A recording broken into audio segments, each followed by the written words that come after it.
Hello everybody, what's going on? And welcome back to the Road to Glory career mode. I hope you're doing well. We're back today for episode 2 of season 3 in the series. And I want to say as well, a quick apology for the delay between the last video and this one. The main reason for that, and I'm not even going to dress it up, I was not enjoying playing career mode. So I decided to take a break. With the ultimate difficulty changes that EA have made, I've mentioned this in a previous video about how lazy I think the changes are and whatnot. I was sat down to record a Bournemouth episode midweek and simply put, had to turn my game off because I just was not enjoying playing career mode. So I didn't want to force myself into playing the game if I wasn't enjoying it. Hence why you've seen quite a few of the My Player Series videos out recently. Because I am actually kind of enjoying going back into that and playing it now. Especially since we've joined Manchester United. A cheeky plug in case you haven't seen that series already there. Do check it out. It's on the channel. So been playing that, enjoying that, and then I decided, okay, I'm going to sit down, I'm going to go back to the Road to Glory, and hopefully have a better time at things as well after I've now kind of recharged the batteries to take on Ultimate Difficulty. Of course, we are playing with slider settings as well, which do help us in some games and then not so much in others, but the main thing was just to kind of give myself that time away to, I guess, get back to enjoying the game again, because the one thing I always say about playing career mode, it's one thing that I've always enjoyed doing. I love the mode. I've said that before. It's one of the only FIFA game modes I can play all year round and sort of still find some enjoyment with, whether or not that's been, you know, experimental career modes or whatever. But this year, with the way that the game started and what happened to it and the sort of bugs that it had, and then now with the ultimate thing going on, EA are really testing our patience, man. So yeah, but we're back today anyways. And if you didn't know, we actually are fighting for the chance to play in Europe. But let me say right now, I actually kind of want us to get knocked out of this potential European run, because checking out the rest of this season, the way it's going to play out, we're guaranteed 46 games in the Championship, okay? If you add the Europa League in there, the Carabao Cup, the FA Cup, we could be playing upwards of nearly 60 games this season. And my squad is not the biggest. So heading into this game here, having already played and already drawn 2-2 with our opponents in this one, I actually felt like a defeat wouldn't be the worst thing in the world. But I wasn't going to throw the game away by any means. I was still going to try and, of course, play our best and see if we could beat them. Bromby, I believe it is, that we are taking on. They took the lead, and in the end, we ended up smashing them. We were 3-1 up into the 72nd minute before Solano made it 4-1, and we end up getting a fifth as well. I believe Laqueda with the goal. So one thing that I wanted to mention as well in regards to this ultimate difficulty is I play on the exact same sliders throughout today's video, but the contrast in performances is just so huge. It's weird to see. Like here, for example, we smashed Bromby, which made me think slider settings not good enough. But then the rest of the games you see today really were quite close. So I don't know, this was just like a one-off, and having already got a 2-2 draw in the first game, it meant that with the 2 away goals we had to play with, them coming to our place, we could have, you know, got away with arguably getting a 1-1 draw and still going through. But not only did we not get that 1-1 draw, we beat them 5-1. It was a tremendous start to the video. It definitely lifted my spirits after the midweek sort of blip I had playing career mode, and I was thinking, you know what? Maybe it's looking up. So, yeah, positive vibes going forward in today.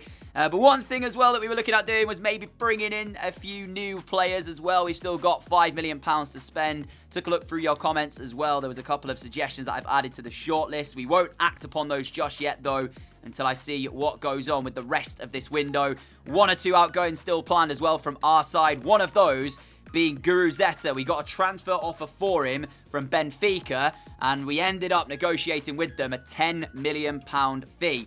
He was our club record signing previously. I can't remember if he still is or not. He signed for us in League 1 after we had him on loan in League 2, of course. He was part of that League 2 final day run-in where we had just the most ridiculous time in securing League 2 title. He scored 2 goals coming off the bench, I believe, in one of those games. Hence why we brought him in. But I just feel Championship, he's not going to be able to do it. He's a little bit slow. And overall, he's good to kind of get the hold-up play and feed other players. But if the right deal was on the table, I was definitely going to look to sell. So £10 million for me is a phenomenal bit of business. We then took on Sheffield Wednesday in search of our first Championship points of the season. You are hearing that correctly, my friends. Although we've just beaten Bromby by 5-1, we've lost 2 out of 2 in the championship. So this was a way for us to try and pick up some points. And we dominated possession stats, not so much in the way of chances created.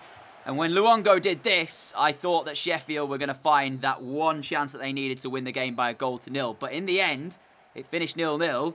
And as I show you the match that's coming out of this game, this is the contrast I was talking about. Same slider settings, same difficulty. Look at those match facts. 2 shots, 0 on target. 1 shot, 0 on target. So, yeah, that first game was definitely a one-off. I don't know what happened in it, but clearly we couldn't replicate that. But we did, however, pick up our first point of the season. You've got to celebrate your little wins, my friends, and that's what we're going to do right there with that point picked up. It climbs us out of the relegation zone, which I think we were in heading into that game. So take each game as it goes, really. That's the way I'm looking at this championship season. And it looks like we might well be in for a relegation fight. And I noticed coming out of the game that we probably needed a new striker as well if we were to get rid of Guruzeta. I looked at a couple of loan deals. Abel Ruiz, you might have saw there, we looked at. Barcelona, he's on £77,000 a week. And they wanted us to pay 40-odd thousand of those wages. Not a chance. Absolutely no way were we going to do that. So that quickly got squashed, and we did not accept that deal. So unfortunately, Abel Ruiz will not be coming in. But then I remembered one player, and that man we will talk about later on in the video, because we might just be bringing back a bit of a channel hero. You'll have to wait and see who it's going to be. But following on from the Sheffield Wednesday game, there were definite positives to take from it. We dominated possession. Yes, we didn't create a lot, but we still were showing signs of improvement. We then took on Preston, a side who were 6th in the championship heading into this game. So I don't think many people would have given us the chance of picking up the 3 points here. So looking like we could probably battle for a point, but with the way that they were playing form-wise, the way that we were playing in their opening sort of 4 fixtures, yeah, they were the favourites. And as soon as the game kicked off, there was a clear pattern of what Preston were going to try and do. And that was to press us high up the other end of the pitch and try and win the ball in our half. But if we can play our way out of the press, the chances were there for the taking. And our 2 best in the first half fell to the one player we didn't want them to. Mason, he was in for Lopez. Lopez wasn't quite fully fit to play the game. So he brought in a youth academy player in the form of Mason, who had actually come off the bench in the Europa League game. It slightly impressed me, so I thought, let's give him the start here. He was dictating play, but the one thing that he was struggling with was finishing. 2 very good opportunities there to try and give us the lead, and he couldn't take either one of them. But Lopez came on just after the second, or just at the start of the second half, I should say. And the game was still very much the same sort of tactically. Preston looking to press. We were able to beat them. We got the breakthrough after Winchester broke through, fed the ball across towards Ollie White, and he simply could not miss in that position. But if you go back, take the video back a few steps and watch what Lopez does, that's the quality he brings. He takes out 5 Preston players by doing a drag back and a pass, and that's what sets us up to counter-attack. And that was pretty much the story of our game. Just get this ball, hit them on the counter. Winchester as well, major credit goes his way, because I'm not totally sure about him in the championship this season either. You know, I said that about Guruzeta, but he got both assists in this game as Lopez made it 2-0, 5 minutes from time.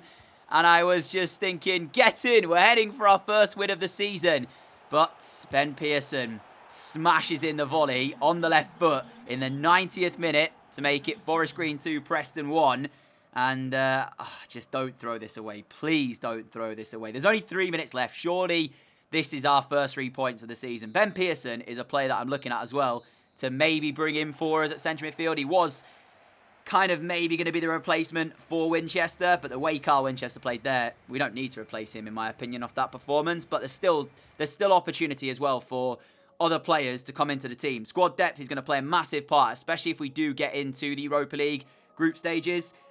Squad depth is going to be massive to us, but the money is just not looking too great at the minute. So when we received an offer for Ronan Curtis from Fenerbahce, again, looking at this, I know how good he was for us in the last season. I know what he can do. But if the deal's right, it's profit and it's money we can spend elsewhere. And the man that I was talking about earlier, about maybe bringing in as part of the channel hero, Anwar El Ghazi. If you didn't watch my Leeds United career mode in FIFA 17, then you're not going to know who this man is in terms of my channel. You probably have seen him playing for Villa, but Anwar El Ghazi was a player who just was unbelievable for me at Leeds. And I knew full well at some stage in this Road to Glory series, I was going to try and get him back. I didn't think I'd be able to do it before we hit the Premier League, but it seems like with the sale of Guruzeta and the potential outgoing of Ronan Curtis, that the stars have aligned. We've got enough money to make it happen. Eventually, we'll agree £11.6 million. That stage right there, we basically spoke to Villa. £11 million, and they were going to think about it. But it does come back, and it is going to be 11.6. So we need Curtis to go in order to be able to offer El Ghazi a contract. But for any of you who did watch that series, you know all about him, and you know exactly why I want to bring him into this Forest Green Rovers side. I'm not sure if he's going to make as much of an impact in FIFA 20 as he did back in that game, but I guess time will tell. But talking about the Europa League, we had another qualification game, and it's safe to say in this one we got absolutely battered. We somehow were 0-0 going in at half-time, but this right here was the first goal of the game, and it was called offside. But when you watch it from this angle in a second, it is mighty close. It is so close, in fact, that at first I was confused why that was given. I didn't understand why, but I did see on that replay there exactly the reason why. But we were never even in this game, and we should have been behind. This free kick was unreal from Fossum. Gets it over and actually puts enough power on it that it tests Joe Hart, who nearly jumped back in across the line to give them the goal. We turn this defence into a counter-attack, though, coming from Bukayo Saka, who eventually gets through. And as you can see here, he's one-on-one with the goalkeeper, ends up hitting it straight at him, and it's saved. But that was our only chance, and we really didn't deserve to win the game. So if we had have done there, that would have been a smash and grab, to say the very least. But a 0-0 draw at their place to take back to the new lawn. But let's just say this right now, based on that performance, I'm expecting that we'll be knocked out in the very next round. So, or in the very next leg, I should say. So yeah, don't get our hopes up too much. It could be a blessing in disguise, because what it does allow us is the focus on the championship, as we're so going to need to focus on the championship this season. Can you imagine if we are in a relegation fight? I've never been in that position before in a Road to Glory series, but it could well be it this year. 4 games in, 4 points picked up, 1 win, 1 draw, 2 defeats so far, and we next play Hull City, who are dead bottom of the league, so that's a massive chance at 3 points. But that is going to be where we end today off, my friends. Thank you so much for watching. If you did enjoy it, a like would be greatly appreciated. There is a lot to look forward to next time out. El Ghazi could be joining the club, Curtis could well be leaving, and there's still potential as well for a couple more incomings to the team. But until next time, if you are new around here, like what you see, hit that subscribe button down below. Have a great day, have a great evening, and I will catch you all again very, very soon. Adios!